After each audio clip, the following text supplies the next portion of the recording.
تو میں اپنے ایک دوست سے بات کروں جس کی فیملی ساتھ ہے، تم ان کے ساتھ رہ لو۔ میں نے کہا نعمت صاحب، میں آپ کے سوا کسی پر اعتبار نہیں کر سکتی، صرف آپ ہی کو اس دنیا میں اپنے لیے قابل اعتبار سمجھتی ہوں، کیونکہ امی جان نے کہا تھا کہ ان کے بعد آپ میرا سہارا بنیں گے۔ نعمت صاحب سمجھ گئے کہ میں خود ان سے شادی کی درخواست کر رہی ہوں، کیونکہ میں جانتی تھی کہ وہ شادی شدہ نہیں ہیں۔ تم اچھی لڑکی ہو اور تم جیسی لڑکی کو سہارا دینا نیکی کا کام ہے، لیکن میں مجبور ہوں۔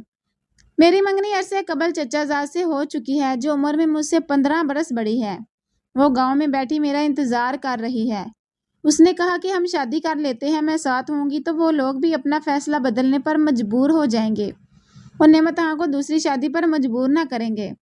میں بھی منت سماجت کر کے ان کو روک لوں گی کہ وہ میرے شوہر کی دوسری شادی کر کے ہماری پرمسرت زندگی کو برباد نہ کریں، جبکہ نعمت خان آخری وقت تک منع کرتے رہے کہ تم مت چلو، ورنہ وہاں حالات اور زیادہ خراب ہو جائیں گے۔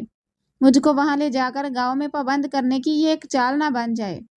جو لوگ ان کو لے جا رہے تھے، ان میں 2 نعمت خان کے اپنے سگے بھائی اور تیسرا شخص اس کی منگیتر کا بھائی تھا۔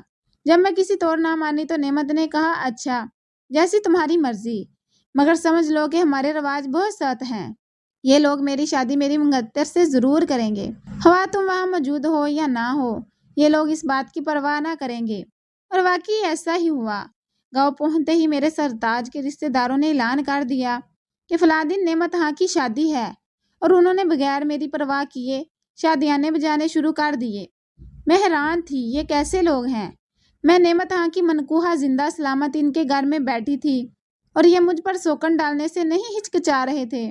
یہ عورت بیٹھی ہے تو بیٹھی رہے، یہ اپنی مرضی سے آئی ہے، اور وہ جو نعمت ہاں کی منگیتر بچپن سے بیٹھی اس کا انتظار میں بوڑھی ہو رہی ہے، حق تو اس کا ہے، یہ نکاح تو ضرور ہوگا۔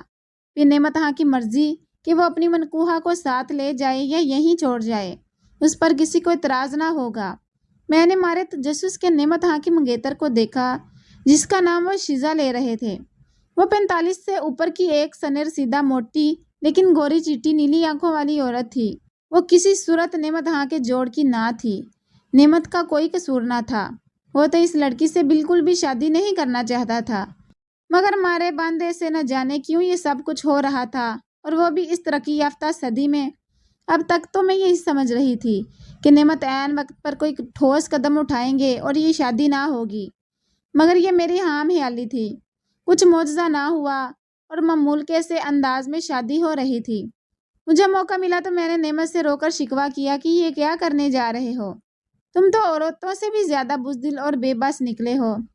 چپ چاپ تماشا دیکھ رہے ہو اور تماشا بن رہے ہو۔ تمہارے پڑھے لکھے ہونے یا افسر ہونے کا کیا فائدہ ہوا؟ میں جان دے دوں گی مگر یہ نہ ہونے دوں گی۔ یہ بھی کر کے دیکھ لو، اس نے کہا، ان پر کسی بات کا کوئی اثر نہ ہوگا۔ یہ لوگ اٹل فیصلے کرتے ہیں اور جو صحیح سمجھتے ہیں کر گزرتے ہیں، چاہے کسی کی جان جائے یا وہ پاگل ہو جائے، ان کو پرواہ نہیں۔